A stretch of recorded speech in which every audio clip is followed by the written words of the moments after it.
গভীর রাত্রে হযরত ফাতিমা রাদিয়াল্লাহু তাআলা আনহা ইন্তেকাল করলেন। কিছু সংখ্যক সাহাবীদের কাছে খবর দিয়া অল্প সময়ের ভিতরে জানাজার ব্যবস্থা করা হলো। হযরত আবু যর গিফারী রাদিয়াল্লাহু তাআলা আনহু কবরের ভিতরে নেমে গেলেন। কবরের ভিতরে নেমে গিয়া হযরত আবু যর বলেন, রে কবর, তোর ভিতরে আজকে কাকে রাখবো, তুই কি তা জানিস নাকি? কোনো জবাব আসে না। হযরত আবু যর বলেন, কবর রে, তোর ভিতরে আজকে যাকে রাখবো তিনি হতেছে হযরত ইমাম হাসান হোসেনের মা। বেহেশতের সমস্ত জওয়ানদের সরদার হবেন যারা, সেই দুইজনের মা তোর ভিতরে রাখবো, খবরদার বেয়াদবি করবি না। কোনো জবাব না পেয়ে হযরত আবু যর বলেন, ওগো কবরের মাটি, তোর ভিতরে কাকে রাখবো কি জানিস? আসাদুল্লাহিল গালিব, দুনিয়ার সমস্ত কাফেরদের বিরুদ্ধে আল্লাহ রাব্বুল আলামিন যাকে বাঘ বানিয়ে পাঠালেন, সেই হযরতে আলী, তার স্ত্রী রেখে যাব, খবরদার বেয়াদবি করবি না। কোনো জবাব আসে না। হযরতে আবু যর বলেন, কবরের মাটি, তোর ভিতরে যাকে রাখবো তিনি হলেন খাতুনে জান্নাত, বেহেশতের সমস্ত মহিলাদের সরদারিনী হবেন যে ফাতেমা, তারে রেখে যাব, তোর ভিতরে খবরদার কোনো বেয়াদবি করবি না। আবার হযরত আবু যর বলেন, কবরের মাটি, তোর ভিতরে কারে রাখবো কি জানিস? তোর ভিতরে আজকে যাকে রেখে যেতেছি তিনি হলেন আখেরি জামানার পয়গম্বর, বিশ্বনবী জনাবে মুহাম্মদ রাসূলুল্লাহ সাল্লাল্লাহু আলাইহি ওয়াসাল্লামের কলিজার টুকরা মা ফাতেমাকে তোর ভিতরে রাখবো, খবরদার কবরের মাটি বেয়াদবি করবি না। কিতাবে এসেছে হযরত আবু যরকে বাড়ি শুনতে পেলেন, আওয়াজ এলো, কে যেন বলতেছে, রে আবু যর, আমি ফাতেমা কি চিনি না, হাসান হোসেনের মা কি চিনি না, আলীর স্ত্রী চিনি না, রাসূলের মেয়ে মা ফাতেমা কি চিনি না। আমল যদি ভালো হয় আমার ভিতরে, আমল ভালো নিয়ে যে আসবে শান্তিতে থাকবে, আর আমল যদি খারাপ হয় আমার ভিতরে, তার অবস্থা চূড়ান্ত হয়ে যাবে। আমার ভাইরা, আমার বন্ধুগণ, আমলের উপরে ভিত্তি করে কিয়ামতের দিন নাজাত হবে। আমল যদি খারাপ হয়ে যায়, কিয়ামতের দিন কেউ তাকে বাঁচাতে পারবে না।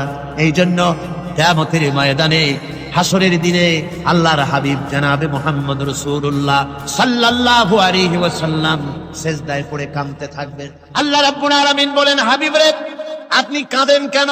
আজকে তো আপনার কাঁদার দিন না, আমি আপনাকে মাকামে মাহমুদ দান করেছি, আমি আপনাকে কাউসার দান করেছি, আপনার আজকে সম্মানের দিন, মর্যাদার দিন, কাঁদেন কেন?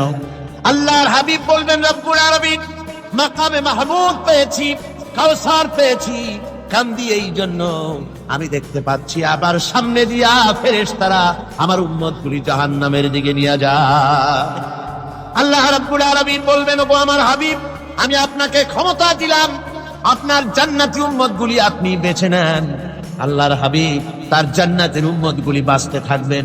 হযরত আয়েশা বলেন, ইয়া রাসূলুল্লাহ, কিয়ামতের ময়দানে লক্ষ কোটি কোটি মানুষের ভিতরে আপনার জান্নাতি উম্মত আপনি চিনবেন কি করে? হুজুর বলেন, আয়েশা, কোন একটি ঘোড়ার কপাল যদি থাকে সাদা, এই সাদা কপালওয়ালা ঘোড়াটা যদি অসংখ্য ঘোড়ার ভিতরে যদি হারিয়ে যায়, তাহলে সাদা কপালওয়ালা ঘোড়ার মালিক তার ঘোড়াকে পাবে কিনা বলো? হযরত আয়েশা বলেন, হুজুর, অনায়াসে পাবে। আল্লাহ রাব্বুল আলামিনের হাবিব বলেন, আয়েশা রে, কিয়ামতের ময়দানে আমার যে উম্মতেরা নামাজি ছিল, দিনদার ছিল, পরেজগার ছিল, দুনিয়ার বুকে ঈমান নিয়ে যারা চলাফেরা করেছে, আমার দিন কায়েমের, আল্লাহর দ্বীনের জন্য যারা কাজ করেছে, ওদের চেহারা নূর চমকাতে থাকবে, ঈমানের নূর কিয়ামতের দিন চমকাতে থাকবে। সেই ঈমানের নূর দেখে দেখে আমি আমার জান্নাতি উম্মতগুলি আমি বেছে নেব। হযরত ফাতিমা রাদিয়াল্লাহু তাআলা আনহাকে রাসূলুল্লাহ সাল্লাল্লাহু আলাইহি ওয়াসাল্লাম অত্যন্ত ভালোবাসতেন, মহব্বত করতেন তার স্ত্রীদেরকেও। তার স্ত্রীরাও রাসূল করিম সাল্লাল্লাহু আলাইহি ওয়াসাল্লামকে ভালোবাসতেন প্রাণ উজাড় করে দিয়ে। নবীজি বলেছেন, কন্যার পিতাদেরকে গালি দিও না। অনেকে টিটকারি করে, বারবার মেয়ে হয়, ছেলে একটাও হয় না, সেই জন্য টিটকারি বটকারি করে। আল্লাহর নবী বলেছেন, মেয়ের পিতাকে গালি দিও না, ঠাট্টা করো না, যেহেতু আমি মুহাম্মদ রাসূলুল্লাহ সাল্লাল্লাহু আলাইহি ওয়াসাল্লাম, আমি মেয়েদের পিতা, আমি নিজে মেয়েদের পিতা, খাও না, মেয়েদের পিতাকে গালি দিও না। রাসূলুল্লাহ বলেছেন, আকাশের নিচে জমিনের উপরে খাদিজার মতো মহিলা আর নাই। সেই হযরতে খাদিজা রাসূলের 4টি মেয়ে পেটে ধারণ করেছিলেন। সুবহানাল্লাহ। মেয়ের প্রতি রাসূলুল্লাহ যথেষ্ট মহব্বত করতেন, মেয়েকে খুব ভালোবাসতেন হুজুর সাল্লাল্লাহু আলাইহি ওয়াসাল্লাম। হুজুরের কলিজার টুকরা ছিলেন মা ফাতিমা রাদিয়াল্লাহু তাআলা আনহা। হুজুর যখন কোথাও যেতেন, সকলের শেষে দেখা করতেন ফাতেমার সঙ্গে, আর বিদেশ থেকে সফর করে এসে সকলের আগে দেখা করতেন ফাতেমার সঙ্গে। সুবহানাল্লাহ। রাসূলুল্লাহ আরো বলেছেন, তোমরা যখন বাজারে যাবে বা ব্যবসা করতে যাবে বা বিদেশে যাবে, আসার সময় যে সব হাদিয়া নিয়ে আসো। আমরা যখন বাইরে যাই, বাজারে যাই, কিছু হাদিয়া আনি না? জামা, কাপড়, চকলেট ইত্যাদি আমরা আনে থাকি। রাসূলুল্লাহ বলেছেন, হাদিয়াগুলি তোমরা যারা বিদেশে যাও, বাজারে যাও, হাদিয়া আনবে আর এনে ঘরের মধ্যে ঢুকে তা শুরু করবে মেয়েকে দিয়ে। প্রথমে দেবে মেয়েকে। সুবহানাল্লাহ। মেয়ের মর্যাদা ইসলামে সব চাইতে বেশি। কোন যুগে? যে যুগে মেয়ে হলে পরেই মাটির নিচে ফেলে রাখতো, আছাড় মেরে মেরে ফেলে দিত। বেআইনি যামবিন কুতিলা, কোন অপরাধে তাদেরকে হত্যা করা হলো। আল্লাহ পাক কোরআনে কারীমের মধ্যে বলেছেন তাদের অপরাধ আর কিছু না, তারা নারী, এই জন্য তাদেরকে মেরে ফেলা হতো। রাসূলুল্লাহ তাদের ইজ্জত দিলেন। সুবহানাল্লাহ ওয়া বিহামদিহি। রাসূলুল্লাহ সম্মান দিলেন, ইজ্জত দিলেন তাদের। কন্যা হিসাবে নারীর এই মর্যাদা। ফাতেমাকে রাসূল এত ভালোবাসতেন, ইন্তেকালের সময় হযরত ফাতেমা কাঁদতে কাঁদতে বেহুশ হয়ে যাওয়ার উপক্রম হয়ে রাসূলুল্লাহ হযরত ফাতেমাকে ইশারা দিলেন। হযরত ফাতেমা তার কান নিয়ে রাসূলুল্লাহর মুখের কাছে লাগাই দিলেন। আল্লাহ নবী কি যেন বললেন কানে কানে, হযরত ফাতেমার কান্না বন্ধ হয়ে গেল। হযরত আয়েশা বলেন, মা, রাসূলুল্লাহ তোমার কানে কানে কি বললো আর তোমার কান্না বন্ধ হয়ে গেল? হযরত ফাতেমা বলেন, ইয়া আম্মা জান, আমার আব্বা আমার কানে কানে বললো, মা ফাতেমা তুই কাঁদিস না, তোর কান্না আমার বরদাস্ত হয় না, তোমাকে কাঁদতে হবে না। আমি তোমাকে সুসংবাদ দিয়ে যেতেছি, আমি মরে যাওয়ার পর সর্বপ্রথম তোমার সাথে আমার দেখা হবে। রাসূলুল্লাহর এই ভবিষ্যৎবাণী হযরত ফাতেমা বুঝতে পেরেছেন যে হুজুরের ইন্তেকালের পরে আমার বেশি দেরি হবে না, আমিও তাড়াতাড়ি হুজুরের সাথে শামিল হতে পারবো। হুজুরের ইন্তেকালের 6 মাস পরেই হযরত ফাতেমা রাদিয়াল্লাহু তাআলা আনহা ইন্তেকাল করেছেন। কন্যা হিসাবে নারীর মর্যাদা ইসলাম অনেক অনেক গুণে বাড়িয়ে দিয়েছে। এই কন্যা শিশু, কৈশোর, যৌবন পেরিয়ে যখন যৌবনে তার বিয়ে হয়ে যায়, আল্লাহ রাব্বুল আলামিন তখন বলেন, ওয়া মিন আয়াতিহি আন খালাকা লাকুম মিন আনফুসিকুম আজওয়াজান লিতাসকুনু ইলাইহা ওয়া জাআলা বাইনাকুম মাওয়াদ্দাতান ওয়া রাহমা। আল্লাহ পাক বলেন, আমার নিদর্শনের ভিতরে এটাও একটি নিদর্শন, আমি তোমাদের থেকে তোমাদের জোড়া তৈরি করেছি, তোমাদের স্ত্রীদেরকে তৈরি করেছি, তোমাদের সাথে তোমাদের স্ত্রীর ভালোবাসা সৃষ্টি করেছি, মহব্বত সৃষ্টি করেছি। এই মহব্বত আমি আল্লাহ তৈরি করেছি। আর যখন বুড়ো হয়ে যায় মানুষ, স্বামী স্ত্রী যখন বুড়ো আর বুড়ি হয়, তখন আর ভালোবাসা থাকে না, তখন ওই ভালোবাসা সহৃদয়তার করুণায় আমি আল্লাহ পরিণত করে দেই। বুড়ার জন্য তখন বুড়ি ছাড়া আর উপায় নাই, বুড়িরও আর বুড়া ছাড়া উপায় নাই। তখন ভালোবাসা কোন বিশেষ কোন অক্ষণীয় ভালোবাসা নয়, তখন একের উপরে অন্য একদম নির্ভরশীল হয়ে পড়ে। আল্লাহ পাক বলেন, এই অবস্থা আমি আল্লাহ সৃষ্টি করে দেই। সুবহানাল্লাহ। স্ত্রীকে রাসূলুল্লাহ কত ভালোবাসতেন। আল্লাহ নবী বলেছেন, আমার কাছে 3টা জিনিস প্রিয়, একটা হচ্ছে সুগন্ধি, একটা হচ্ছে নামাজ, আরেকটা হচ্ছে স্ত্রী। সুবহানাল্লাহ। স্ত্রী আমার কাছে প্রিয়। হুজুর বলেছেন, তোমাদের মধ্যে সেই ব্যক্তি উত্তম যে ব্যক্তি তার স্ত্রীর কাছে উত্তম। আমি আমার স্ত্রীদের কাছে উত্তম ব্যক্তি। সুবহানাল্লাহ। রাসূলুল্লাহ স্ত্রীকে কত ভালোবাসতেন। বিশ্বনবী রাজনৈতিক কর্মকাণ্ড চালাচ্ছেন, যুদ্ধের দামামা বাজতেছে, চতুর্দিকে কত অশান্তি, সবকিছু চলছে, স্ত্রীর হক আদায় করতে ভুলে যাননি। রাতের বেলায় হযরত আয়েশার বয়স কম, তাকে নিয়ে রাসূলুল্লাহ একটু সুযোগ পেয়েছেন, বলছেন, আয়েশা সব তো ঘুমিয়ে, চলো আমরা একটু দৌড়াই। ওই যে দূরে একটা জিনিস দেখা যায়, দৌড় দাও, দেখি কি আগে যায়। দুজনে দৌড় প্রতিযোগিতা করলেন। দৌড় প্রতিযোগিতায় হযরত আয়েশা ফার্স্ট হলেন, হুজুর পিছনে পড়ে গেলেন। হযরত আয়েশা খুব আনন্দ করলেন যে আপনি কিন্তু আমার সাথে দৌড়ে পারলেন। পরবর্তী কিছু কাল যাওয়ার পর হযরত আয়েশা বলেন, হুজুর আজকে আবার বললেন যে চলো আয়েশা একটু দৌড়াই। হযরত আয়েশা বলছেন যে সেদিনের তুলনায় আমার শরীর একটু, আমি মুটিয়ে গেছি, শরীরটি স্থূল হয়েছে, আমি আজকে দৌড়ালাম কিন্তু পারলাম না। রাসূল আগে চলে গেলেন, আমি হাঁপাতে হাঁপাতে যখন হুজুরের কাছে চলে গেছি, হুজুর তখন মুস্কি হেসে আমাকে বললেন, আয়েশা ওই সেই দিনের জবাব আজকে দিয়া দিলাম। সুবহানাল্লাহ বিহামদিহি, সুবহানাল্লাহ বিহামদিহি। বিশ্ব নবী কত বড় আদর্শ বিশ্ব মানবতার জন্য। তিনি বলেছেন, আরাফাতের ময়দানে রাসূলুল্লাহ বলেছেন, তোমরা যেমন পড়বে তোমার স্ত্রীদেরকে তেমন পড়াবে, তোমরা যেমন খাবে তোমার স্ত্রীদেরকে তেমন খাওয়াবে, স্ট্যান্ডার্ড মেনটেন করবে। তুমি ভালো দামের কাপড় পরবে, স্ত্রীকে খারাপ দিবে তা নয়। অধিকার দুজনেরই সমান, স্বামী এবং স্ত্রী সমান অধিকার। কিন্তু আমরা তা বুঝতে পারি না, বুঝতে চাই না। আমরা অনেকে মনে করেছি বিয়ে যখন করছি তখন আমি তো নওয়াবজাদা নসরুল্লাহ খান, আর বউ তো কেনা দাসী না। সে কিন্তু দাসী না, তার মর্যাদা আছে, তার সম্মান আছে। তার সম্মান আপনাকে দিতে হবে। রাসূলুল্লাহ দিয়েছে, আপনাকেও দিতে হবে। রান্না বান্না হতে দেরি হয়, কত গালাগালি শুনতে হয় নারীকে। আল্লাহর নবীর স্ত্রী হযরত আয়েশা বলেছেন, আল্লাহর নবী কাজ করে, মানুষের সঙ্গে কথা বলে, রাষ্ট্রীয় দায়িত্ব পালন করে ঘরের ভিতরে এসে যখন দেখেছেন রান্না হতে দেরি আছে, রাসূলুল্লাহ বিরক্ত হন নাই, ভ্রু কুঞ্চিত করেন নাই, চোখ মোটা করেন নাই, আমাকে কোনো কথা শোনান নাই, বরং আমার কাছে বসে রান্নায় আমাকে সহযোগিতা করেছেন। সুবহানাল্লাহ বিহামদি। এই হলো আল্লাহর রাসূল, এই হলো বিশ্ব নবী। স্ত্রীর সঙ্গে কি মহব্বত! সুবহানাল্লাহ। হুজুর মহব্বত করতেন স্ত্রীদেরকে। রাসূলুল্লাহর ঘরে দৌলত ছিল না, কিন্তু মহব্বত দিয়ে ভরা ছিল ঘরটা। হুজুরের ঘরে ফ্রিজ নাই, এসি নাই, হুজুরের ঘরে কার্পেট নাই, হুজুরের ঘরের মধ্যে জাজিম নাই, তোশক নাই, বড় বড় কম্বল নাই, আরামের কোনো জিনিস নাই, মডার্ন ইকুইপমেন্টস কিচ্ছু নাই, দৌলত নাই, কিন্তু মহব্বত দিয়ে ঘরটা ভরা। হযরত আয়েশা বলেছেন, আমি পানি পান করে, যখন আমি পানি পান করে গ্লাস রেখে দিতাম, আল্লাহর নবী তখন গ্লাসের সেই জায়গায় ঠোঁট লাগাতেন যেখানে আমি ঠোঁট লাগাইয়া পানি পান করেছি। আমি গোশত চিবোতাম, রাসূলুল্লাহ আমার হাত থেকে গোশত টুকরা নিয়া সেই জায়গায় চিবোতেন যেখানে আমি চিবুয়েছি। সুবহানাল্লাহ। আমার ভাইরা, রাসূল তার স্ত্রীদেরকে মহব্বত করতেন, স্ত্রীরাও রাসূলকে মহব্বত করতেন দারুণ ভাবে।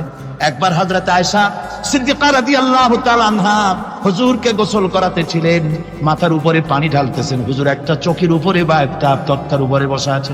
গোসলের পানির ভিতরে রাসূলুল্লাহ দেখতে পেলেন রক্তের মতো কি যেন প্রবাহিত হয়ে যাচ্ছে। হুজুর জিজ্ঞেস করেন, আয়েশা রে, পানির ভিতরে রক্তের মতো কি দেখা যায়?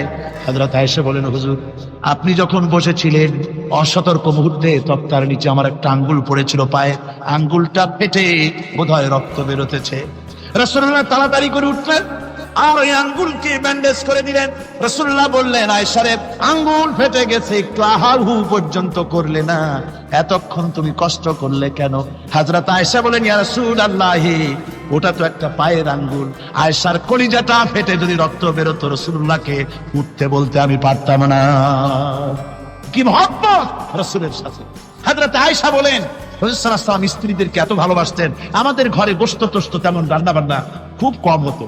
গোশত রান্না হবে কি, মাসের পর মাস চলে গেছে রাসূলের বাড়িতে, হুজুর স্ত্রীরা বলেছেন আমাদের ঘরে চুলে আগুন জ্বলে নাই, একটু শুকনা রুটি, একটু শুকনা খেজুর আর একটু পানি খেয়ে আমাদের জীবন চলেছে। এরকমের অবস্থা হয়েছে। তারপরে এই অবস্থা চলেছে, এর মধ্যে যদি কখন একটু গোশত আসছে, হুজুর যখন ছাগল ইত্যাদি ছাগল দুম্বা জবাও করেছে, এই দুম্বার গোশত নিয়ে, ছাগলের গোশত নিয়ে রাসূলুল্লাহ নিজে বেরোতেন। হযরত খাদিজার বান্ধবী কোথায় আছে খুঁজে ওই বান্ধবীর কাছে গোশত পৌঁছে দিয়ে আসতে। হযরত আয়েশা বলেন, একদিন আমার ঘুম ভেঙে গেল, দেখি হুজুর আমার কাছে নেই। গেলেন কোথায়? খুঁজতে খুঁজতে যায় দেখি মসজিদে নববীর ভিতরে হুজুর হাত তুলে বসে আছেন, মোনাজাত করতেছেন। আমি পেছনে কি হাত তুলে আমি শুনতে পাচ্ছি নবীজি দোয়া করছেন রব্বুল আলামিন। কিয়ামতের ময়দানে যেদিন সন্তান তার পিতাকে ভুলে যাবে, মা তার সন্তানকে হারায় ফেলবে, ওই কঠিন হাসরের ময়দানে আমি যেন আমার খাদিজাকে হারাইয়া না যাই। মুনাজাতের শেষে হযরত আয়েশা বলেন, ইয়া রাসূলুল্লাহ, খাদিজার কথা আপনার এত কেন বারবার মনে পড়ে? একটা বুড়িরে বিয়ে করেছিলেন 25 বছর বয়সের সময়, 40 বছর বুড়ি, তার কথা কেন এত মহব্বত আপনার মনে পড়ে? তার থেকে যুবতী মেয়ে, সুন্দরী মেয়েকে আপনার স্ত্রী হিসেবে আপনি পান নাই। হুজুর বলেন, আয়েশা রে, খাদিজার সম্পর্কে এমন কথা তুমি আর বলো না। তোমরা সবাই আমার সুখের দিনের স্ত্রী, আর খাদিজা আমার এমন সময় স্ত্রী ছিল যখন মক্কায় আমার আশ্রয় ছিল না, তামাম মক্কা নগরীতে আমার আশ্রয় ছিল না। খাদিজার সঞ্চিত সমস্ত ধনরাশি ইসলাম কবুল করার পর দুহাতে খাদিজা বিতরণ করে দিয়েছে। হযরত আয়েশা বলেন, হুজুর আমার গোস্তাকি মাফ করে দেন, আমি আর এরকম বলবো না, তবে খাদিজা সম্পর্কে আমার এই কিছু একটু শোনান। হুজুর বলেন, আয়েশা রে শোনো, গভীর রাত, যত রাত হোক না কেন, ইসলামের দাওয়াত দিয়ে দিয়ে গভীর রাত্রে আমি যখন বাসায় ফিরেছি, ঘরে এসেছি, দরজায় একটা মাত্র ডাক দিয়েছি, খাদিজা, অমনি দরজা খুলে গেছে। আমি জিজ্ঞেস করেছি, খাদিজা রে, যত রাত্রে আসলাম, যতবার আসলাম, একটা ডাকের বেশি লাগলো না, তুমি কি ঘুমাও না? হযরতে খাদিজা বলেছেন, ইয়া রাসূলুল্লাহ, আমার মনের ভিতরে ভয় থাকে, আল্লাহর রাসূল দিনের খেদমতে বাইরে আছেন, আমি যদি আরামে বিছানায় ঘুমায় থাকি আর নবীজি দরজায় তার কাছে দাঁড়ায় আমারে ডাকাডাকি করবে, উঠতে যদি দেরি হয়ে যায় নবীজির সঙ্গে বেয়াদবি হয়ে যাবে, এই মনে করে আপনি না আসা পর্যন্ত দরজার সাথে পিঠ লাগাই আমি দাঁড়াইয়া দাঁড়াইয়া ঘুমাই। আমার ভাইরা, হযরতে খাদিজার ইজ্জত স্বয়ং আল্লাহ দিয়েছে। কে দিয়েছে? হাদিস শরীফে এসেছে, রাসূলুল্লাহ জাবালে নূরে বসা, গারে হেরার ভিতরে বসা, হযরতে জিবরাইল রাসূলুল্লাহর সঙ্গে কথা বলতেছেন। একটু পরে হযরতে জিবরাইল বলেন, ইয়া রাসূলুল্লাহ, আমি আর এখানে বসবো না, আমি এখন চলছি। আমি দেখতে পাচ্ছি খাদিজা আসতেছে আপনার জন্য খাবার নিয়ে। খাদিজা যখন আপনার কাছে পৌঁছে যাবে, আপনি খাদিজাকে শোনায় দিবেন আল্লাহ রাব্বুল আলামিন খাদিজাকে সালাম জানাইছে। সুবহানাল্লাহ। রাসূলুল্লাহর কাছে হযরতে খাদিজা যখন আসলেন, হুজুর বললেন, খাদিজা, আজকে তোমার জন্য দারুণ সুখবর। বলে কি? বলে আল্লাহ পাক, জিবরাইল কেমন উঠে গেল আমার কাছ থেকে, জিবরাইল বলে গেল আল্লাহ তোমাকে সালাম বলেছে। হযরত খাদিজা কেঁদে ফেললেন, বললেন, ইয়া রাসূলুল্লাহ, আমার নারী জন্ম সার্থক, আল্লাহ আমাকে সালাম বলেছে, এর জবাব কেমনে দিতে হয় হুজুর? আমি তো জানি না, আপনি আমার পক্ষ থেকে আল্লাহর সালাম কিভাবে দেওয়া লাগে আপনি দিয়ে দিন, আমি তো বুঝি না কেমনে আল্লাহর সালামের জবাব দেব। হুজুর বললেন, খাদিজা, শুধু আল্লাহ নয়, জিবরাইলও তোমাকে সালাম বলে গেছে। হযরতে খাদিজা বললেন, হযরত জিবরাইলকে আমার সালামের জবাবটা ওয়ালাইকুম আসসালাম বলে দিন। হযরত খাদিজার এই মর্যাদা ছিল। আমার ভাইরা, রাসূল পাক সাল্লাল্লাহু আলাইহি ওয়াসাল্লাম এভাবে মহব্বত করেছেন স্ত্রীদেরকে। সুতরাং স্বামী স্ত্রীর মহব্বত আল্লাহ জান্নাতি নিয়ামত। কি নিয়ামত? যে ঘরের মধ্যে স্বামী স্ত্রীর মধ্যে মিল মহব্বত আছে, এটা বেহেশতের মতো, আর যেখানে মিল মহব্বত নাই, এটা জাহান্নামের মতো। ঠিক কি? সুতরাং মহব্বত করুন, বেশি বেশি স্যাক্রিফাইস করুন, বেশি বেশি স্যাক্রিফাইস। নারীদের ব্যাপারে বলা হয়েছে, পুরুষকে বলা হয়েছে অধিকার আদায় করো, সব ব্যাপারে সমান অধিকার, কিন্তু নারীকে একটা ব্যাপারে বলা হয়েছে, নারী শোনো, পুরুষের মর্যাদা তোমার চাইতে আল্লাহ রাব্বুল আলামিন বেশি দিয়েছেন। আর রিজালু কাওয়ামুনা আলান নিসা, নারীদের উপরে পুরুষের প্রাধান্য আল্লাহ পাক দান করেছেন। একদিন একজন সাহাবী বলেছিলেন, ইয়া রাসূলুল্লাহ, জংলি উট দেখলাম আপনার পায়ের উপরে সেজদায় পড়ে গেল, আপনি যদি আমাদেরকে অনুমতি দিতেন না, আপনাকে আমরা সেজদা করতাম। আল্লাহ নবী বললেন, মানুষ মানুষকে সেজদা করা, এ পারমিশন যদি আমি দিতাম, তাহলে দুনিয়ার সমস্ত স্ত্রীদেরকে বলতাম তারা যেন তাদের স্বামীকে সেজদা দেয়। স্বামীর মর্যাদা এখানে বেশি। সুতরাং অধিকার সমান, কোনো সন্দেহ নাই, কিন্তু স্বামীর একটা আলাদা মর্যাদা আছে, সেই সম্মানও তাকে দিতে হবে। এরপরে এই সমান অধিকারের ভিত্তিতে স্বামী স্ত্রী চলতে থাকে, মাঝখানে আল্লাহ পাক তাদেরকে সন্তান দান করেন। আল্লাহ তাদেরকে, নারীকে লেখাপড়ার অধিকার দিয়েছেন, ইসলাম তাকে লেখাপড়ার অধিকার দিয়েছে, শিক্ষার অধিকার দিয়েছে। হযরত আয়েশা সিদ্দিকা রাদিয়াল্লাহু তাআলা আনহা শিক্ষয়িত্রী ছিলেন, হাফেজা ছিলেন, হাদিসের হাফেজা ছিলেন, কোরআনের হাফেজা ছিলেন, হাজার হাজার সাহাবায়ে কেরামদের তিনি ওস্তাদ ছিলেন। সুবহানাল্লাহ। নারীদের ব্যাপারে অধিকাংশ মাসালা হযরত আয়েশা সিদ্দিকা রাদিয়াল্লাহু তাআলা আনহার অবদান। সুবহানাল্লাহ। নারী যুদ্ধ করেছে, যুদ্ধের ময়দানে নারীর অধিকার আছে। নারী চাকরি করতে পারবে, নারী ব্যবসা করতে পারবে, নারী লেখাপড়া করতে পারবে, নারী সেনাবাহিনীতে যেতে পারবে, নারী সব করতে পারবে, কিন্তু পর্দার মতো। জনৈক সাহাবী ইসলাম গ্রহণ করার পরও রাসূলুল্লাহ সাল্লাল্লাহু আলাইহি ওয়াসাল্লামের কাছে অনুশোচনা করছিলেন তার কন্যা সন্তান নিজ হাতে হত্যা করার জন্য। আমাদের প্রিয় নবী এ কথা শুনে কেঁদে ফেললেন। একটা লোক দিয়ে কাঁদতেছিল মুসলমান হওয়ার পরও। হুজুর কয়, কান্দো কেন? কই যে আমার গুনাহ কি মাফ হয়েছে? হুজুর বলেন, হ্যাঁ মাফ হয়ে গেছে। কলেমা পড়ছো, মাফ হয়ে গেছে। কয় যে হুজুর, আমি তো মারাত্মক গুনাহ করছি। বলে কি? বলে আমার একটা মেয়ে, সেই মেয়েটাকে নিয়ে আমি, ঘটনা লম্বা, আমি সংক্ষেপে বলতেছি, মেয়েটাকে ফাঁকি দিয়া তারে আমি মারবো, বুঝতে দেই নাই আমার বউরে। বললাম চলো বেড়াইতে যাই, মেয়েটা আমার সাথে সাজাই দিয়েছে, তার মা বেড়াতে নিয়ে যাবো এই কথা মনে করে।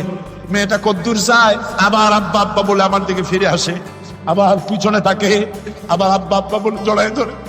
এইভাবে করতে করতে যখন নির্জন এলাকায় গেলাম, আমি পাহাড়ের পাশে গর্ত খোঁড়া আরম্ভ করলাম। গর্ত খুঁজি আর মাটি ছিটে এসে আমার দাড়িতে লাগে। বাচ্চা মেয়েটা আমার কাছে এসে দাড়ি দিয়ে ধুল ছাড়ায় দেয়, কয় আব্বা তোমার দাড়িতে ধুল লাগতেছে, তুমি এই কষ্ট করতেছো কেন? মেয়ে তো বোঝে না যে আমি তার জন্য কবর খুঁজতেছি। কবরটা খোঁড়া হয়ে যাওয়ার পর মেয়েটারে বান্ধা শুরু করলাম। মেয়ে এখন কাঁদতেছে, বাবা আমার বান্ধ কেন?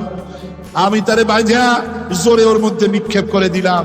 মেয়েটা গর্তের মধ্যে বসে চিৎকার করে বলছে, আব্বা তুমি আমারে বাঁচতে দাও, আমি তোমারে বাপ বলে সমাজে হ্যাঁ করবো না, আমি ভিক্ষা করে খাবো, আমার বাইরু না। লোকটি বলছি, ইয়া রাসূলুল্লাহ, আমার মনে দরদ আসলো না। আমি একটা পাথর উঁচু করে আমার মেয়ের বুক লক্ষ্য করে জোরে মেরে দিলাম, বুকটা ফেটে রক্ত ফিনকি দিয়ে উঠলো, আমার মেয়ের বুক থেকে আওয়াজ বেরোলো, আমার কালে যেন এখনো সেই আওয়াজ বাজে। হাদিস শরীফে এসেছে, হুজুরের চোখের পানি দাড়ি ভিজে ভিজে জামার উপরে পড়তেছিল। হুজুর বললেন, না হারে, মানুষও পারে এরকম কাম করতে। পৃথিবীতে নারীর যখন কোনো সম্মান ছিল না, মর্যাদা ছিল না, সেই সময় আমার রাসূল, আমার বিশ্বনবী নারীদেরকে সম্মানের হাত ধরে গর্তের ভিতর থেকে উঠাইয়া রানীর সিংহাসনে বসায় দিলেন। সুবহানাল্লাহ, মায়ের মর্যাদা দিয়ে দিলেন। সুবহানাল্লাহ, নারীরা আমাদের মায়ের জাত, নারীরা আমার কিয়ের জাত? মায়ের জাত। আমার মা বোনেরা, তোমাদের সম্মান কত তোমরা জানো না। আমরা পুরুষ, আমাদের পায়ের তলে জুতা, আর তোমরা আমাদের মায়ের জাত, তোমরা নারী, তোমাদের পায়ের তলে আল্লাহর জান্নাত, আল্লাহর বেহেশতটা তোমাদের পায়ের তলে। এই সম্মান আল্লাহ তোমাদের দিয়েছে, নবী দিয়েছেন। সুবহানাল্লাহ। কর ভাইরা আমার, অধিকার ইসলাম দিয়েছে। বিবাহ যখন হয়, এই বিবাহের সময় এজেন্ট আনতে হয়, আর বিবাহ হচ্ছে বিবাহ বৈঠক। এজেন্ট আনার জন্য ওই যে কি জানি কয়, ম্যারেজ রেজিস্ট্রার বা মৌলবি সাহেব, কার অনুমতি আগে না? বলেন কার অনুমতি? তাহলে অধিকার ইসলাম পুরুষে দিল না মেয়ে লোকের দিল? আগে মেয়ে লোকের কাছে যাও, মেয়েটাকে জিজ্ঞেস করো সেই বিবাহে রাজি আছে কিনা। সুবহানাল্লাহ পড়ে, এই বিবাহে রাজি আছে কিনা জিজ্ঞেস করো, তার অধিকারই বেশি। এরপরে এই বিবাহে করার ব্যাপারে কত বৈষম্য। আজ বিবাহ করতে গেলে যৌতুকের প্রথা এসেছে। রাসূলুল্লাহ যৌতুক দিয়েছিলেন, ওটা যৌতুক না, ওটা উপহার, ওটা হাদিয়া। রাসূলুল্লাহ তোহফা দিয়েছিলেন হুজুরের জামাই। সুবহানাল্লাহ, কি জামাই! এক জামাই তো জিন্নুর আইন, যাকে ফেরেশতারা পর্যন্ত লজ্জা করতো যারে দেখে, হযরত উসমান রাদিয়াল্লাহু তাআলা আনহু। আরেকজন হযরত আলী কাররামাল্লাহু ওয়াজহাহু। হযরত আলী, যার সম্পর্কে রাসূল পাক সাল্লাল্লাহু আলাইহি ওয়াসাল্লাম যাকে কত সম্মান দিয়েছেন, কত মর্যাদা দিয়েছেন, এই হলো হযরত আলী হুজুরের জামাই। আনা মদিনাতুল ইলম ওয়া আলিউম বাবুহা, আমি হলাম জ্ঞানের রাজ্য, আর আলী হলো সেই রাজ্যে প্রবেশের দরজা। সুবহানাল্লাহ। ভাইরা, এই হলো জামাই। আর মেয়ে খাতুনের জান্নাত, বিনতে রাসূল, বেহেশতের সমস্ত রমণীদের সরদারিনী মা ফাতিমাতুজ জাহরা রাদিয়াল্লাহু তাআলা আনহা। কি উপহার দিলেন বিয়েতে রাসূল! এই মেয়ে আর এই জামাই। উপহার হলো খেজুরের ছোবড়ার একটা তোষক, পানি উঠাবার জন্য একটা মশক, আর আটা পেশা একটা জাত। এই হলো নবীর মেয়ে আর জামাইয়ের জন্য। রাসূলুল্লাহ সাল্লাল্লাহু আলাইহি ওয়াসাল্লামের স্ত্রী মা উম্মে হাবিবা আমাদের প্রিয় নবীর সম্মানের প্রতি ছিলেন খুবই যত্নশীল। তার পিতা তখন ইসলাম গ্রহণ করেননি। এমন অবস্থায় পিতা ঘরে প্রবেশ করলে রাসূলুল্লাহ সাল্লাল্লাহু আলাইহি ওয়াসাল্লামের স্ত্রী তার পিতার সাথে যে আচরণ করেছিলেন, এখন আমরা শুনব সে কাহিনী। আবার স্ত্রীরা রাসূলের প্রতি কি ভালোবাসা দেখেছেন। হযরত উম্মে হাবিবা রাদিয়াল্লাহু তাআলা আনহা, আমাদের মা আবু সুফিয়ান রাদিয়াল্লাহু তাআলা আনহু, তার মেয়ে। তার কাছে আবু সুফিয়ান তখনও কাফের, সেই কুফরি হালতে মেয়ের ঘরে গিয়েছেন। যাওয়ার পরে হযরত উম্মে হাবিবা বাপ যখন বসতে গিয়েছেন, তখন উম্মে হাবিবা বলছেন যে আবা একটু দাঁড়ান। এই অবস্থায় দাঁড়াতে বলে বিছানাটা উল্টায়া দিয়া তারপরে বললেন যে বসেন। বাপ মনে খুব দুঃখ পেলেন। আবু সুফিয়ান বললেন, মা উম্মে হাবিবা, আমি তোমার পিতা, ভালো একটা বিছানা থাকলে তাই বিছায় দেওয়া উচিত ছিল, আর তুমি বিছানাটা উঠাইয়া তারপরে আমার খালি জায়গায় বসতে বললা, আমি তোমার ব্যবহারে আহত হলাম। হযরত উম্মে হাবিবা বলেন, আব্বা জান, নিশ্চয়ই আপনি আমার আব্বা, শ্রদ্ধেয় পিতা, কোনো সন্দেহ এতে নাই, কিন্তু আপনি একজন কাফের। আল্লাহর রাসূল যে বিছানায় বসেন, সেই বিছানা আমি একটা কাফেরকে বসতে দিতে পারি না। আমরা যখন মরে যাব, আমাদের হাড্ডি গুড্ডি যখন মাটির সাথে একেবারে মিশে যাবে, তখন কি আমরা নতুন ভাবে আবার আমরা পুনরুত্থিত হব? আমাদের কি আবার চিন্তা করা হবে? আল্লাহ রাব্বুল আলামিন বলেন, কুল কুনু হিজারাতান আও হাদিদা। ও নবী শুনিয়ে দেন, তোমরা যদি মরে গিয়া মাটির সাথে মিশে গিয়া যদি পাথরও হয়ে যাও, আর যদি তোমরা লোহাও হয়ে যাও, তারপরেও আল্লাহ রব্বুল আলামিন তোমাদেরকে জিন্দা করবেন, আবার তোমাদের উঠাবেন। ওরা বলে যে আচ্ছা বুঝলাম, কে উঠাবে আমাদের, কেমনে উঠাবে? আল্লাহ পাক বলেন ফাসায়াকুলুনা মান ইউঈদুনা। ওরা বলে আমাদেরকে কে উঠাবে, আমাদেরকে কে জিন্দা করবে? আল্লাহ পাক জবাবে বলেন কুলিল্লাযী ফাতারাকুম আউওয়ালা মাররা। যিনি তোমাদেরকে প্রথম সৃষ্টি করেছেন তিনি আবার তোমাদেরকে জিন্দা করবেন। আল্লাহ পাক সুন্দর করে বুঝাচ্ছেন। এই সব কথা শোনার পরে ফাসায়ুনগিদুনা ইলাইকা রুউসাহুম ওয়া ইয়াকুলুনা মাতা হুয়া। এসব কথা শোনার পরে আল্লাহ বলেন ওই কাফেরেরা মাথা ঝুলায় ঝুলায় বলে আচ্ছা তা বুঝলাম। আল্লাহ বলেন ওরা মাথা ঝুলায় আর বলে আচ্ছা বুঝলাম, তবে কিয়ামত কবে সেই কিয়ামত অনুষ্ঠিত হবে? আল্লাহ বলেন নবী শোনায় দাও, কুল আসা আইয়াকুনা করিবা। বেশি দেরি নাই, হতে পারে খুবই তাড়াতাড়ি। কি বলা যায়, সে সময়টা অতি নিকটবর্তী হয়ে যেতে পারে, খুবই নিকটবর্তী সে সময়, সেটা বেশি দেরি হওয়ার কথা নয়। আল্লাহ পাক এবার মানুষকে যুক্তি দিয়ে বুঝাচ্ছেন। কোরআনে কারীম মানতে মানুষ অস্বীকার করলে আল্লাহ ডান্ডার ব্যবস্থা করেন নাই। নবীজিকে বলেছেন ইন্নামা আনতা মুযাক্কিরুন লাস্তা আলাইহিম বিমুসাইতির। ও নবী, আপনি একজন উপদেশক, উপদেশ দিয়ে যান। আপনাকে দারোগা করে বানাই নাই লাঠি চার্জ করার জন্য, পিটায়া মানুষ হেদায়েত করার দরকার নাই। মানুষকে বুঝান, যুক্তি দিয়া বুঝান। আল্লাহ নিজে যুক্তি দিচ্ছেন। আনতুম আশাদ্দু খালকান আমিস সামাউ বানাহা। ওই কাফেরেরা, তোমরা যারা পরকালকে অস্বীকার করো, তোমাদেরকে উঠাইতে পারবো না যারা তোমরা বলছো, তোমাদেরকে সৃষ্টি করা কঠিন না ওই বিশাল আকাশটাকে সৃষ্টি করা কঠিন? ওই বিশাল আকাশটাই তো আমি আল্লাহ সৃষ্টি করেছি, জোরে কোন সুবহানাল্লাহ। তত বড় আকাশটারে যিনি বানাইতে পারলেন, সে কথা বুঝি তোমাকে তৈরি করতে পারবে না? আল্লাহ পাক বলছেন ফানজুর ইলা আসারি রাহমাতিল্লাহি কাইফা ইউহিল আরদা বাদা মাউতিহা। লক্ষ্য করে দেখো এই পৃথিবীর মাটিকে আল্লাহ কিভাবে জিন্দা করেন। মুর্দা মাটি, এই মাটি চৈত্র বৈশাখ মাসে প্রখর রোদে মাটি ফেটে চৌচির হয়ে যায়। এই ফেটে যাওয়া চৌচির মাটিতে আল্লাহ পাক বৃষ্টির পানি দিয়ে এই মাটিকে, এই মৃত্যু মাটিকে আল্লাহ পাক যেভাবে জিন্দা করেন, ইন্না যালিকা লামুহিল মাউতা ওয়া হুয়া আলা কুল্লি শাইইন কাদির। সে আল্লাহ পাক তোমরা মরলে পরে আবার এভাবে জিন্দা করতে পারবেন, জোরে কোন সুবহানাল্লাহ। আমার ভাইয়েরা, আল্লাহ পাকের পরে বলেন দেখো মৃত্যু জমিনকে কেমনে জিন্দা করি। আল্লাহুল্লাযী আরসালার রিয়াহা ফাতুসিরু সাহাবা ফাসুকনাহু ইলা বালাদিম মাইতিন ফাআহইয়ানা বিহিল আরদা বা'দা মাউতিহা কাযালিকান নুশুর। আমি আল্লাহ রাব্বুল আলামিন ওই সমুদ্রের নোনা পানিগুলোকে, সমুদ্রের লবণাক্ত পানিগুলিকে বাষ্পীয় আকারে উত্থিত করে মেঘমালায় পরিণত করি, আর এরপরে বাতাসকে হুকুম করি, বাতাস এই মেঘটারে টেনে নিয়ে যাও মুখ জায়গায়। মেঘ চলে এলো, আল্লাহ রাব্বুল আলামিন বলেন মেঘ এবার বিন্দু বিন্দু করে বৃষ্টি বর্ষণ করে দে। আমার হুকুমে ওই পানিগুলি বৃষ্টি হয়ে বিন্দু বিন্দু হয়ে জমিনে পতিত হয়। আল্লাহ বলেন এভাবে করে বৃষ্টির পানি দিয়া মরা জমিনকে জিন্দা করে দিয়া নববধূ গর্ভধারণের যেমন প্রস্তুতি নেয়, বৃষ্টির পানি পায়া মরা জমিন তেমন ফসল ধারণের জন্য প্রস্তুতি নিয়ে নেয়। সুবহানাল্লাহ বিহামদি। এইটা যেভাবে আমি করি কাযালিকান নুশুর, এইভাবে করে তোমাদের কি কিয়ামতের দিন আমি জিন্দা করতে পারবো। কেমনে অস্বীকার করো?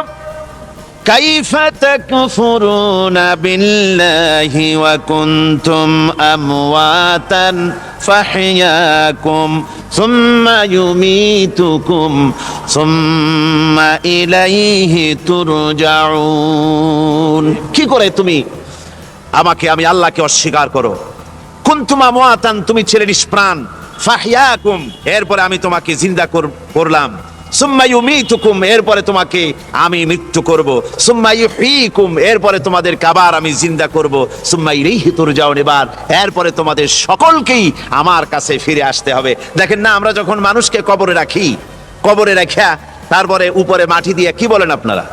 মিনহা খালাকনাকুম, পড়েন মিনহা খালাকনাকুম ওয়া ফিহা নুঈদুকুম ওয়া মিনহা নুখরিজুকুম তারাতান উখরা।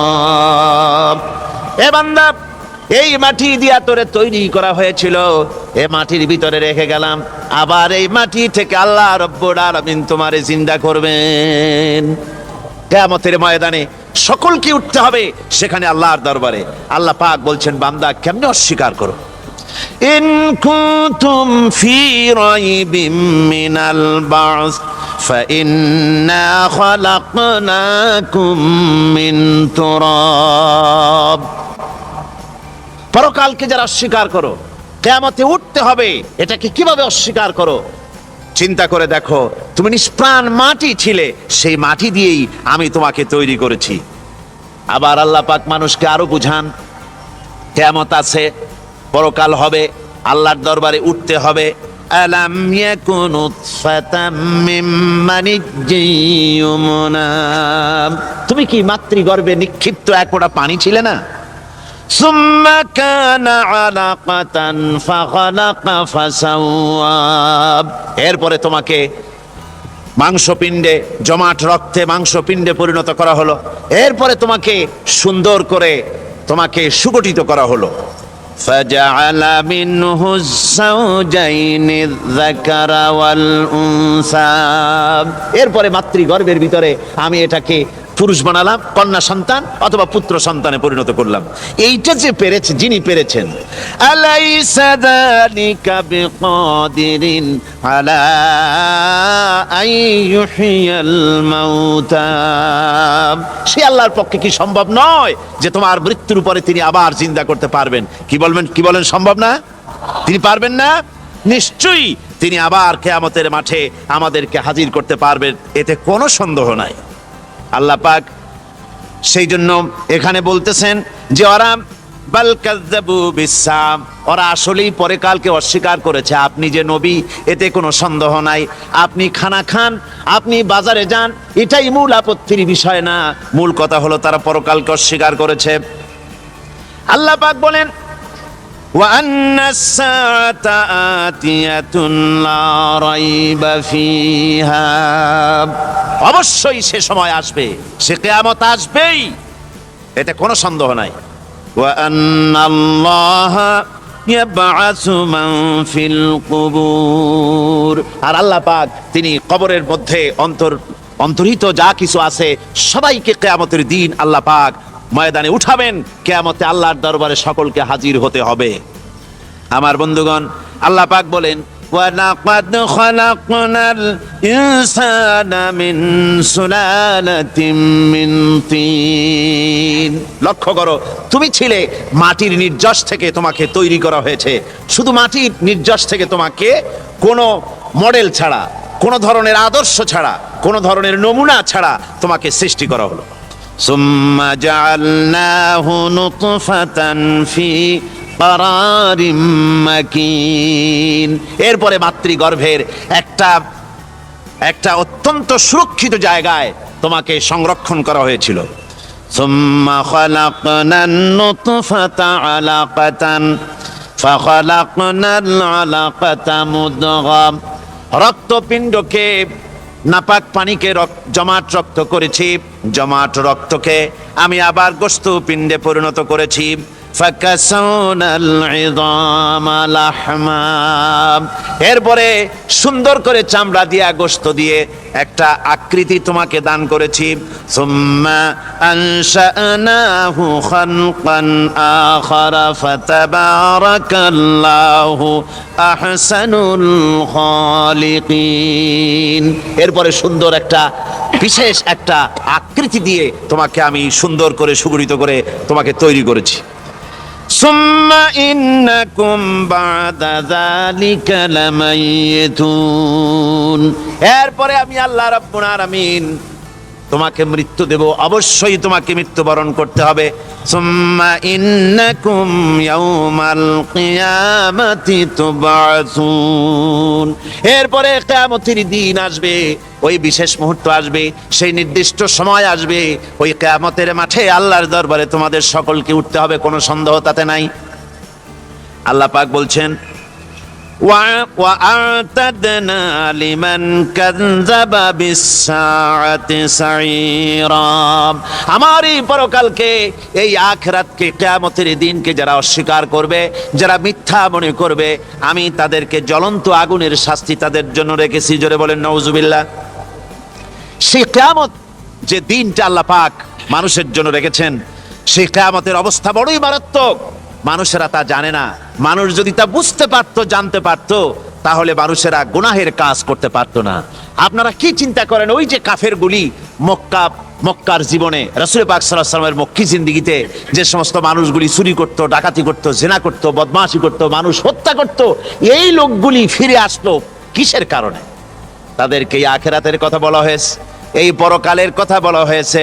কোরআন শরীফে আল্লাহ রাব্বুল আলামিন পরকালের কথা, মৃত্যুর কথা, কিয়ামতের কথা, হাসরের কথা, সিরাতের কথা, মিজানের কথা, মওতের কথা যত বলেছেন, জান্নাতের কথা যত জায়গায় যতগুলা বলেছেন, সবগুলি আয়াতে কারিমা যদি এক জায়গায় করা যায়, তাহলে পুরা কোরআন শরীফের 1/3 10 পারার সমান হবে। জোরে বলেন সুবহানাল্লাহ। যেহেতু পরকালের চিন্তা ছাড়া মানুষের জীবন পরিচ্ছন্ন হতে পারে না, সুন্দর হতে পারে না, অপরাধ মুক্ত হতে পারে না। আল্লাহ পাক বলেন সেই দিনটি বড়ই ভয়ানক, বিপজ্জনক। ওই দিনটির ব্যাপারে আল্লাহ পাক তার বান্দাদেরকে সতর্ক করে দিয়েছেন, বান্দারা সতর্ক হয়ে যাও, এইভাবে দিন যাবে না, কিয়ামত আসবে। আর ওই কিয়ামত এত মারাত্মক হবে, আল্লাহ সতর্ক করছেন বান্দাদেরকে। ইয়া আইয়ুহান নাসুত্তাকু রাব্বাকুম ইন্না জালজালাতাস সাআতি শাইউন আযীম। হে মানব সকল, আত্মরক্ষা করো খোদার গজব থেকে, আল্লাহর গজব থেকে আত্মরক্ষা করো। ইন্না জালজালাতাস সাআতি শাইউন আযীম। সেই কিয়ামতের সেই কম্পন খুবই মারাত্মক, খুবই ভয়াবহ কম্পন সৃষ্টি হবে সেদিন। ইয়াউমা তারাউনাহা তাযহালু কুল্লু মুরদিআতিন আম্মা আরদাআত।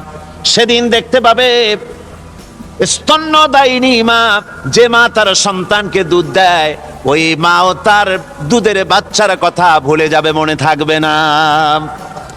আল্লাহ রাব্বুল আলামিন বলেন وَتَضَعُ كُلُّ ذَاتٍ حَمْلٍ حَمْلَهَا। গর্ভধারিণী মেয়ে লোক, তাদের গর্ভ খসে পড়বে। وَتَرَى النَّاسَ سُكَارَى। মানুষকে মানুষ দেখতে পাবে, মানুষগুলো উদ্ভ্রান্ত হয়ে পাগলের মতো ছুটাছুটি করছে। আল্লাহ বলেন ওয়ামা হুম বিসুকারা। আসলে এরা নেশাগ্রস্ত নয়, আসলে পাগল হয় নাই, তো ছুটছে কেন? কেন? স্তন্যদায়িনী মা দুধের বাচ্চার কথা ভুলে গেছে। গর্ভধারিণী গর্ভবতী নারী, তার গর্ভ খসে পড়েছে, মানুষ পাগলের মতো দৌড়াচ্ছে। কারণ কি? পাগল তো হয় নাই। আল্লাহ বলেন আসল কারণ হলো ওয়ালাকিন্না আযাবাল্লাহি শাদীদ। আল্লাহর ভয়ঙ্কর আযাব আর এই সব দৃশ্য, এই সব কম্পন মানুষের মধ্যে ত্রাস সৃষ্টি করে দিয়েছে, এই অবস্থার সৃষ্টি করেছে। আমার ভাইয়েরা, আল্লাহ পাক বলেন وأنذرهم يوم الآزفة إذ القلوب لدى الحناجر كاظمين ও নবী, মানুষদেরকে আপনি সতর্ক করেন, ওই দিনটা এমন হবে ভয়ের চোটে মানুষের কলিজা তার মুখের কাছে চলে আসবে। মানুষ ভয়তে অস্থির হয়ে যাবে, কলিজা গলার কাছে চলে আসবে। সেই দিনের কথা তাদের শোনায় দেন। ওই দিনটা এমন মারাত্মক দিন। ফাকাইফা তাত্তাকুনা ইন কাফারতুম ইয়াওমান ইয়াজআলু বিলদানা শিবা। সেদিন ভয়ে চিন্তায় যুবক ছেলে বৃদ্ধে পরিণত হয়ে যাবে, কিশোরগুলি তরুণগুলি বৃদ্ধে পরিণত হয়ে যাবে। আমার বন্ধুগণ, মানুষ সেদিন দিক বিদিক হয়ে দৌড়াতে থাকবে, পালাবো কোথায়? আল্লাহ কোরআন শরীফে সব কথা বলে দিয়েছেন। ইয়াকুলুল ইনসানু আইনাল মাফার, কোথায় ভাগবো, পালাবো কোথায়? অস্থির হয়ে মানুষ দৌড়াতে থাকবে, পালাবো কোথায়, যাব কোথায়? আল্লাহ বলেন কাল্লা লা ওয়াজারা ইলা রাব্বিকা ইয়াউমাইযিনিল মুস্তাকার। ভাগবার কোনো রাস্তা নাই, পালাবার কোনো পথ নাই, একমাত্র তোমার রব ছাড়া, আল্লাহর দরবার ছাড়া পালানোর কোনো রাস্তা আজার নাই। আমার বন্ধুগণ, এই কঠিন সময়, এই কঠিন দিনে, পরকালের এই দিনে, কিয়ামতের এই মারাত্মক অবস্থায় সকলকে উঠতে হবে। আল্লাহ পাক বলেন, এরপরে কিয়ামত অনুষ্ঠিত হয়ে যাবে। সূরা ফুরকানে আল্লাহ বলছেন, ইযা রাআতুহুম মিন মাকানিন বাঈদিন সামিউ লাহা তাগায়ুযান ওয়া যাফীরা। যখন তাদেরকে জাহান্নাম দেখতে পাবে, অর্থাৎ জাহান্নামের, যখন তারা জাহান্নামের দিকে অগ্রসর হবে, তখন তারা দূর থেকেই জাহান্নামের ক্রোধ এবং তেজস্বী আওয়াজ শুনতে পাবে। জাহান্নামের আওয়াজ, বিকট আওয়াজ। ওই যে কক্সবাজারের সমুদ্র সৈকতে ভ্রমণ করতে গিয়ে সমুদ্রের তুফানের আওয়াজ শুনছেন না? কথা কন না কেন? সমুদ্রের তুফানের আওয়াজ শুনেছেন তো? এইটা কি? এটা কিছুই না, এর থেকে মারাত্মক আওয়াজ, তেজস্বী ক্রোধের আওয়াজ কানের মধ্যে আসতে থাকবে জাহান্নামীদের। আল্লাহ রাব্বুল আলামিন বলেন, وَإِذَا أُلْقُوا مِنْهَا مَكَانًا ضَيِّقًا مُقَرَّنِينَ دَعَوْا هُنَالِكَ ثُبُورًا। যখন তাদেরকে হাত পা বেঁধে এই জাহান্নামের কোন সংকীর্ণ জায়গায় ফেলে দেওয়া হবে, তখন দাও হুনালিকা সুবুরা, তারা তখন নিজেদের ধ্বংস এবং মৃত্যু কামনা করবে। আল্লাহ বলেন, লা তাদউল ইয়াউমা সুবুরান ওয়াহিদান ওয়াদউ সুবুরান কাসীরা। আজকে এক মৃত্যু ডেকো না, অসংখ্য মউত ডাকো। আজকে মউত আর তোমাদের আসবে না, অসংখ্যবার ডাকলেও মউত তোমাদের আসবে না। এই যে জাহান্নাম, যে জাহান্নামের দিকে তাদের নিয়ে যাওয়া হবে, আল্লাহকে অস্বীকার করলে, নবীকে অস্বীকার করলে, ইসলামকে অস্বীকার করলে, আল্লাহর নবীর নবুয়তকে অস্বীকার করলে তাদের জায়গা হবে জাহান্নাম। আর সে জাহান্নাম এত মারাত্মক, এত কঠিন জায়গা, যে জায়গা সম্পর্কে আল্লাহ পাক বলছেন, ইন্নাহু মাইয়াতি রাব্বাহু মুজরিমান ফাইন্না লাহু জাহান্নামা লা ইয়ামুতু ফিহা ওয়া লা ইয়াহইয়া। অপরাধী হয়ে যে লোক আল্লাহর দরবারে উপস্থিত হবে, তার জন্য জাহান্নাম হবে, জাহান্নামে আল্লাহ দিবেন। আর ওই জাহান্নামে যখন লোকটা পড়ে যাবে, জাহান্নামের অবস্থা এমন হবে, লা ইয়ামুতু ফিহা ওয়া লা ইয়াহইয়া, সে বাঁচবেও না, মরবেও না, জীবন মৃত্যু একটা অবস্থা সৃষ্টি হবে। ওই জাহান্নামে নারুল্লাহিল মুকাদাতুল্লাতী তাত্তালিউ আলাল আফইদা। জাহান্নামের প্রচন্ড আওয়াজ, এ আগুন উৎক্ষিপ্ত হয়ে তাদের কলিজা পর্যন্ত, অন্তর পর্যন্ত স্পর্শ করবে। এই আগুনের তাপ আর এদের পাহারায় রাখা হবে। ইন্নাহা আলাইহিম মুসাদাতুন ফি আমাদিম মুমাদ্দাদা, জাহান্নামীদের পাহারায় রাখা হবে নির্মম, কঠোর ব্যবহার, কর্কশ আওয়াজ, কর্কশ ভাষী এ ধরনের ফেরেশতাদেরকে রাখা হবে তাদের পাহারায়, তারা নিয়োজিত থাকবে। আল্লাহ রাব্বুল আলামিন বলেন, ও দুনিয়ার মানুষ, ইয়া আইয়ুহাল্লাযীনা আমানু কু আনফুসাকুম ওয়া আহলিকুম নারা। ও ঈমানদারেরা, আল্লাহর তো দয়া বেশি বান্দার জন্য। বান্দার উপরে দয়া কার সবচেয়ে বেশি? সবচেয়ে বেশি দয়া হলো বান্দার উপরে আল্লাহর। আল্লাহ চান না যে সে জাহান্নামে যাক, কঠিন জায়গা জাহান্নাম। আল্লাহ বলেন, ও মুমিনেরা, তুমি নিজে আর তোমার পরিবারবর্গকে জাহান্নামের আগুন থেকে রক্ষা করো, আগুন থেকে রক্ষা করো, জাহান্নামের রাস্তা থেকে তাদের ফিরাও। ওই জাহান্নাম, যেই জাহান্নামের ইন্ধন হবে মানুষ আর পাথর। ফিরাও জাহান্নাম থেকে মানুষকে, তোমার সন্তানদেরকে ফিরাও। আজকে যে সব সন্তানের আল্লাহ বলেন তুমি নিজে বাঁচো, আহলো আয়ালকে বাঁচাও। যে সব সন্তান তোমার নামাজ নাই, রোজা নাই, আল্লাহ পরকালের চিন্তা নাই, যারা ইসলামকে বিশ্বাস করে না, যারা মনে করে কোরআন হচ্ছে বেহেশত দোজখের কথা শুধু, ওতে কোনো মানুষের অর্থনীতি, সমাজনীতি, রাজনীতির ব্যাপার নাই, মানুষের জীবনের দরকারি জিনিসগুলি সেখানে নাই। সুতরাং আমরা যদি দুনিয়ায় সুখ সমৃদ্ধি পেতে চাই, তাহলে আমাদেরকে মানুষের তৈরি করা মতবাদ মানতে হবে।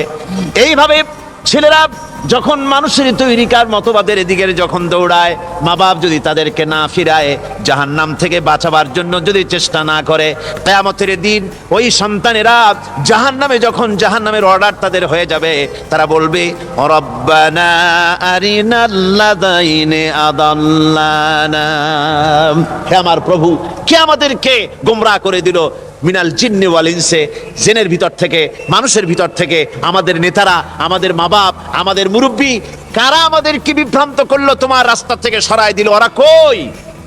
ওদেরকে নিয়ে আসো। আমাদেরকে এই খারাপ রাস্তা থেকে ফিরায় নাই, জাহান্নামের পথে চলেছি, আমাকে ফিরায় নাই। ও আল্লাহ, আজকে এই জাহান্নামে যাওয়ার আগে ওই মা বাপ আর মুরব্বী আর নেতাগুলি নিয়ে আসো। নাজআলহুমা তাহতা আকদামিনা লিয়াকুনা মিনাল আসফালিন, নিয়ে আসো ওদেরকে পায়ের তলে রেখে তারপরে জাহান্নামে যাব। আমার ভাইরা, যে ছেলে আজকে মানুষের তৈরি করা মতবাদের আন্দোলন করছে, সেকুলারিজম করছে, সোশ্যালিজম করছে, ক্যাপিটালিজম করছে, তারপরে ন্যাশনালিজম করছে, হাজারো মতবাদের দিকে আকৃষ্ট হয়েছে আপনার ছেলে, আপনার স্ত্রী, আপনার বোন, আপনার ভাই, আপনি জেনে শুনে তাদেরকে ফিরাচ্ছেন না, আল্লাহ রাস্তায় আনতেছেন না। কিয়ামতের দিন ওরা পালাইতে যাবে এবং ওদের এই অপরাধের কারণে, ফিরানোর কারণে, সহযোগিতা করার কারণে কিয়ামতের দিন অবস্থা করুণ হয়ে যাবে। এই জন্য আল্লাহ রাব্বুল আলামিন বলছেন, হে বিশ্বাসীরা, আমাকে তোমরা যারা বিশ্বাস করেছো, ঈমান এনেছো, নিজে বাঁচো আর নিজের আহলো আয়ালকে জাহান্নামের আগুন থেকে বাঁচাও। ওই জাহান্নাম আলাইহা মালাইকাতুন গিলাযুন শিদাদুন লা ইয়াসুনাল্লাহা মা আমারাহুম ওয়া ইয়াফআলুনা মা ইউমারুন। আল্লাহ রাব্বুল আলামিন বলেন, সেখানে অত্যন্ত কর্কশ, রূঢ় এবং নির্মম স্বভাবের এমন সব ফেরেশতা পরিচালক হিসেবে জাহান্নামে দেওয়া হবে, যারা আল্লাহর নির্দেশের বাইরে কোনো কাজ করে না, তারা সেই সব কাজই করে যা আল্লাহ তাদেরকে হুকুম করেন।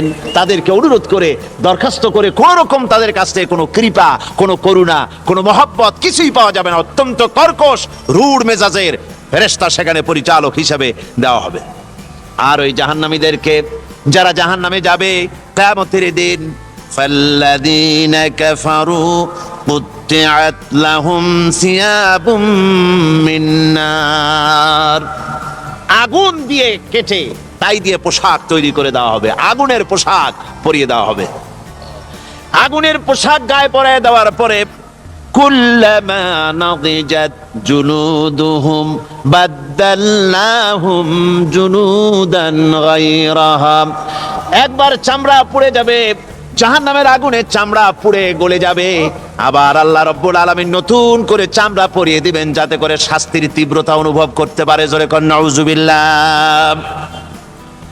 আমার ভাইরা, জাহান্নামীরা ক্ষুধার যন্ত্রণায় তৃষ্ণার যন্ত্রণায় আকাশের দিকে তাকায় থাকবে, উপরের দিকে তাকায় থাকবে, বলবে আহারে যদি একটু বৃষ্টি হতো, মেঘ হতো। হঠাৎ করে দেখবে যে উপরে কালো মেঘ হয়ে গেছে, মনে করবে যে এবার বুঝি বৃষ্টি হবে, পানি পান করব। মেঘ তারা দেখতে পেল, মেঘের ভিতর থেকে অল্পক্ষণের ভিতরে গরম পানি পড়বে, এমন গরম পুজ, এমন গরম রক্ত পড়বে যেগুলি পান করলে পরে সঙ্গে সঙ্গে পেটের নাড়ি ভুঁড়ি আর কলিজা পিছনের দরজা দিয়ে সব বেরিয়ে যাবে। নাউজুবিল্লাহি মিন যালিক। আয় আল্লাহ, এই কঠিন অবস্থা থেকে তুমি আমাদেরকে হেফাজত করো। জোরে বলেন আমিন। সবাই বলেন আমিন। আমার ভাইয়েরা, তামসার ব্যাপার নয়। ও যুবক ভাইয়েরা, শিক্ষিত ভাইয়েরা, তামসা করার ব্যাপার না। দুনিয়ায় খেল তামাশা ফুর্তি করার জায়গা না। जगह जी लगाने के लिए ये दुनिया नहीं है, ये इबरत की जा है, तमाशा नहीं है। দুনিয়া উপদেশ গ্রহণ করার জায়গা, খেল তামাশা করার জায়গা না। এই পৃথিবীতে আল্লাহ রাব্বুল আলামিন বলেন, নাফরমানি করলে পরে জাহান্নামে যাবেই, জাহান্নামে যেতে হবে। ওই জাহান্নামীদেরকে কি খেতে দেওয়া হবে? আল্লাহ পাক বলছেন, শোনো, খেতে দেব কি? তুসকা মিন আইনিন আনিয়া, ফুটন্ত গরম পানি তাদেরকে পান করতে দেওয়া হবে। লাইসা লাহুম তুআমুন ইল্লা মিন দরি, কাঁটা যুক্ত ঘাস তাদেরকে খেতে দেওয়া হবে।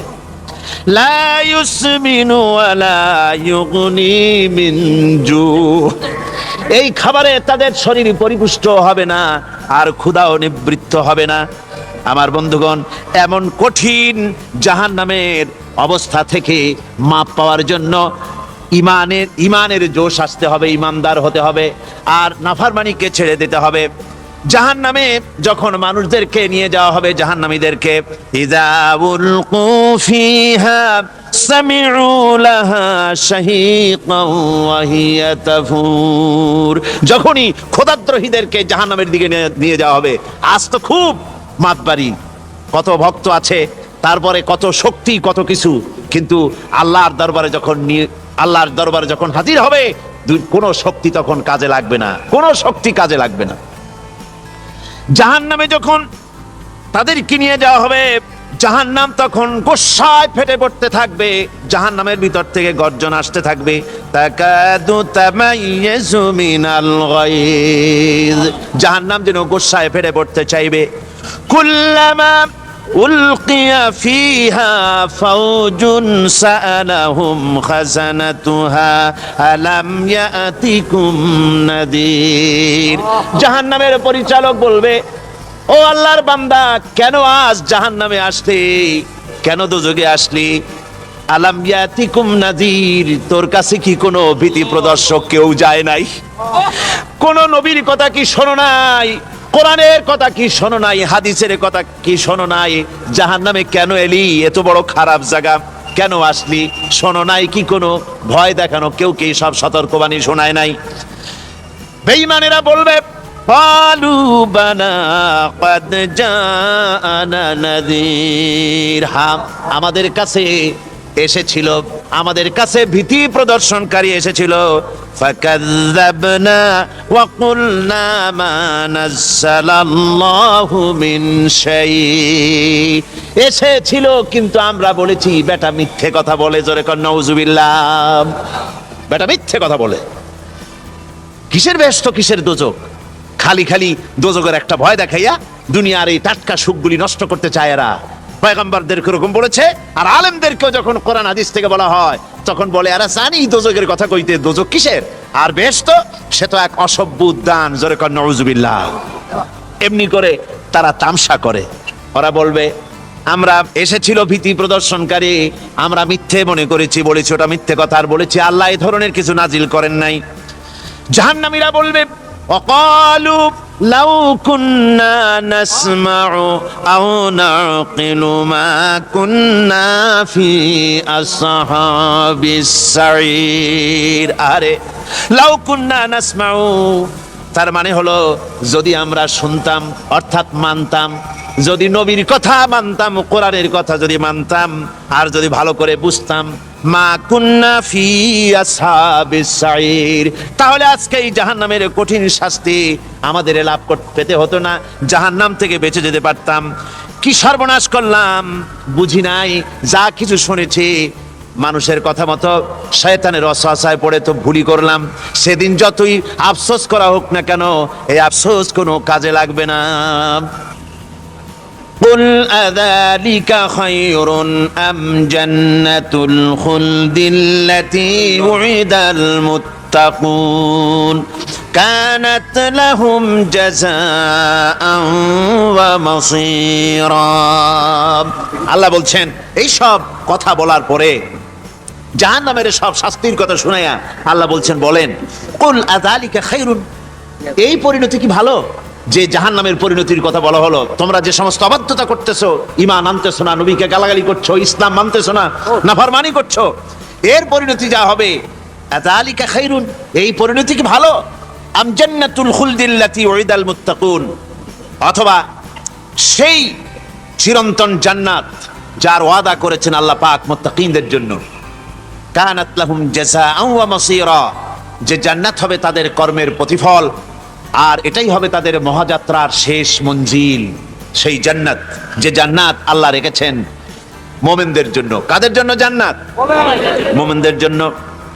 সেটা এমন জান্নাত হবে, লাহুম ফিহা মা ইয়াশাউনা খালিদিন, যা চাইবে মনের আশা আকাঙ্ক্ষা অনুযায়ী সব পাবে বেহেশতের মধ্যে। খালিদিন, চিরকাল সেখানে থাকবে। কানা আলা রাব্বিকা ওয়াদাম মাসউলা, এটা হচ্ছে তোমার রবের অবশ্য পূরণীয় ওয়াদা। জোরে বলেন সুবহানাল্লাহ। এটা তোমার আল্লাহর ওয়াদা এবং অবশ্যই তিনি তা পূরণ করবেন।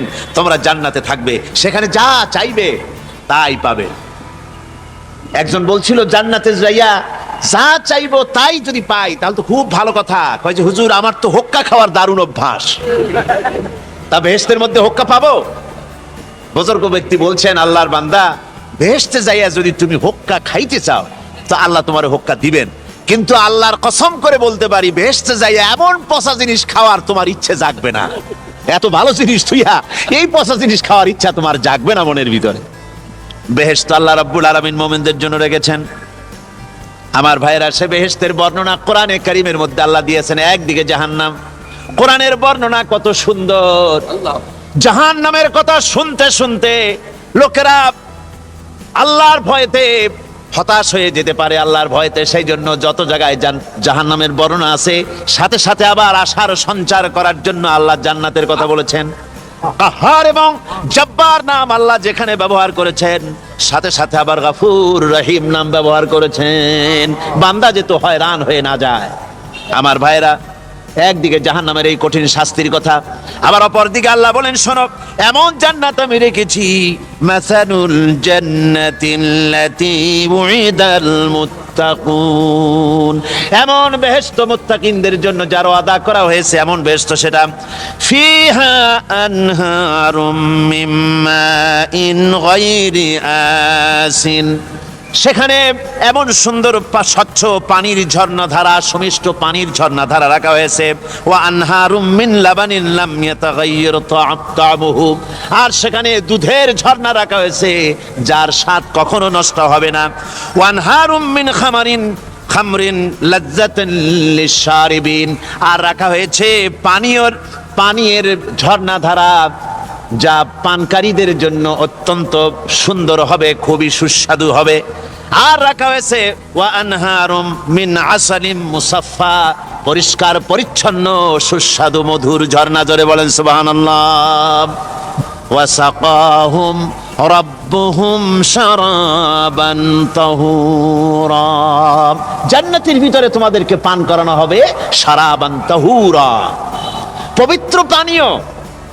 তাহের এবং তহুর দুটি কথা। তাহের বলা হয় সেই জিনিসকে যা নিজে পাক, আর একজনকে পাক করতে পারে না, যেমন মধু, যেমন তেল, যেমন দুধ নিজে পাক, কিন্তু দুধ দিয়ে যদি কেউ গোসল করে, দুধ দিয়ে যদি কেউ উজু করে, ও নিজে পাক, কিন্তু আপনাকেও পাক করতে পারবে না। এটার নাম হচ্ছে তাহের। আর তহুর বলা হয় সেই জিনিসকে যে নিজেও পাক এবং অন্যকেও পাক করে দিতে পারে, যেমন পানি নিজে পাক, ওটার দ্বারা উজু করলে, গোসল করলে সেও কি হবে? পাক হয়ে যাবে। আল্লাহ তাই বলেন জান্নাতের ভিতরে ওয়াসাকাহুম রাব্বুহুম শারাবান তাহুরা, জান্নাতের ভিতরে শরাবে তাহুর পান করানো হবে। ওই শরাবটা নিজেই পাক, আর যে পান করবে তাকে আরো পরিচ্ছন্ন পবিত্র করে দেবে। জোরে বলেন সুবহানাল্লাহ।